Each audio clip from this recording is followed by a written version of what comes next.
Good morning. Welcome to another gift giving session. This session is called How Much Are You Worth? Have you heard that expression? How much is this person worth? It's a disgusting expression. Usually it's referring to how much money a person's got. You want to know how much money someone's got? You say, well, how much is this person worth? Oh, this person, he's worth millions. The expression in my view is I really do not like that expression. How can you say how much someone's worth by how much money they've got? I mean, all the skills and all the talents and the brain power, personality, your strengths, and the money that you have, that's not you. Those are gifts from Hashem. So how can you say that someone's worth what their gifts are? If I give someone a big gift and I give someone a small gift, is the person who I give a big gift, they're worth more? It's not, no, they're not worth more. I've given them a gift. If someone has skills, talents, money, they are resources to be used to do mitzvahs. It's not who you are.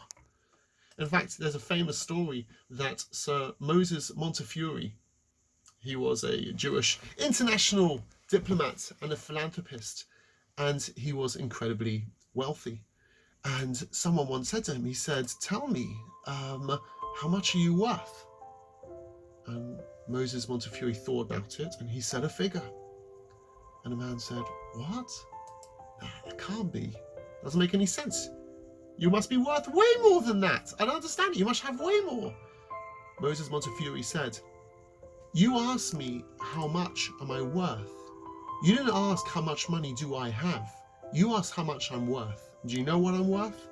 I'm worth all the money that I've given. And I've calculated how much money have I given. And the value I told you was how much charity I given.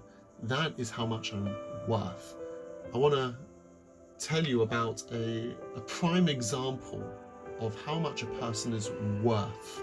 Not how much money they have, but how much they're worth.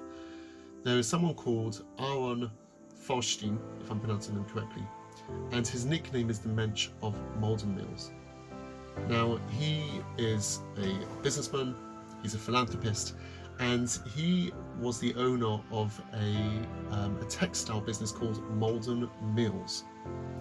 What made him exceptional was not how much money he's got, but what happened after a fire burned down the Malden Mills and what he did then.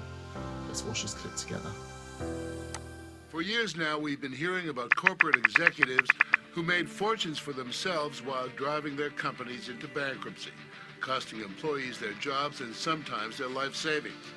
Not so at Malden Mills, the textile company in Lawrence, Massachusetts that invented the fabric Polartec. As we reported last year, Malden Mills also filed for bankruptcy protection, but that's the only thing it has in common with companies like Enron. In fact, Malden Mills is known for going out of its way to help its employees, even when the company suffered a shattering setback. It started around 8 o'clock. Explosions boomed into the night. Spectacular general alarm. Two buildings still burning. You can still see the orange glow. There's just no way to quantify this at this And all point. of this happened, of course, just 2 weeks before Christmas.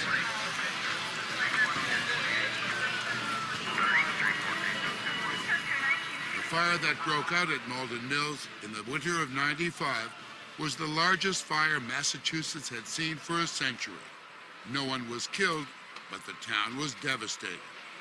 Malden Mills was one of the few large employers in a town that was already in desperate straits. By morning, just about all that remained of the mill was ashes. As you watched the place burn, what was going through your mind? The only thing that went through my mind was, how can I possibly recreate it? Aaron Feuerstein is the owner of Malden Mills. He's 76, the third generation of his family to run the mill. I was proud of the family business, and I wanted to keep that alive, and I wanted that to survive. But I also felt the responsibility for all my employees to take care of them, to give them jobs. And he made a decision, one that others in the textile industry found hard to believe.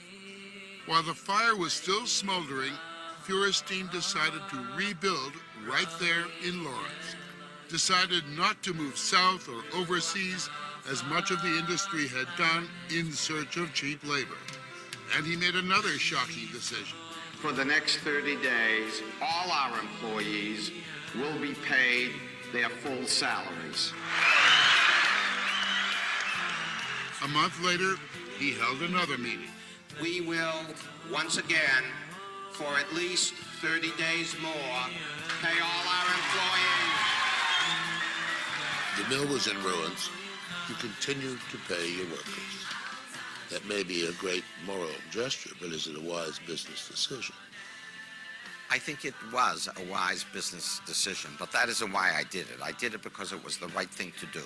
Some might have said the proper business decision for a 70-year-old guy is to take the $300 million in insurance and retire. And what would I do with it? Eat more? Buy another suit? Retire and die? Huh. No, that did not go into my mind. That was not an option. Not for a second. Have a wonderful holiday. He kept his promises. Workers picked up their checks for months. Thank you. You're welcome. In all, he paid out $25 million.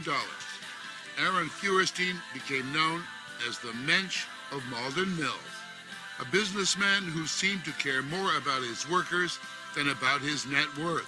You became a hero for simply doing the right thing is a terrible commentary on the business world. Yes, it is. That at the time in America of the greatest prosperity, the god of money has taken over to an extreme. To what degree is your faith, your religion, responsible for this idea of the moral businessman? I think it plays a big role. For guidance, he turns to the Torah, the book of Jewish law. Velo sashok socha, you are not permitted to oppress the working man because he's poor and he's needy amongst your brethren and amongst the non-Jew in your community. What's going to be on your tombstone? I don't know.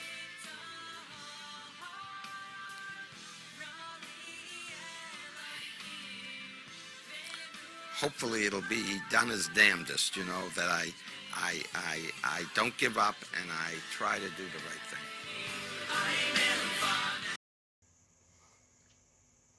So I'd like to thank NCSY who edited this clip, and thank you that we're using this. He's still alive. He's in his 90s.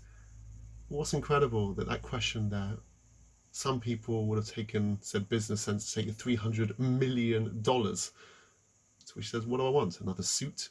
You know, what am I going to do with that money? He clearly realized that what you're worth is not the money. You can't take that with you. What your worth is the mitzvah. That is something which is eternal. That's what will last forever. And what is he worth? He is worth, when he gets to the next world, his worth is all the money, not that he kept, but the money that he gave out to charity. That is what his worth is. Several years ago, Gift made a video illustrating what is a person truly worth. Let's watch this video too.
there's a legend about Baron Nathan Rothschild.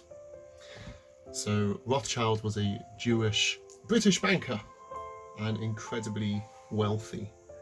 And the legend goes is that just before he died, he gave 2 envelopes to his sons, and he said, I want you to open the first one just when I die, and I want you to open the second one a month later.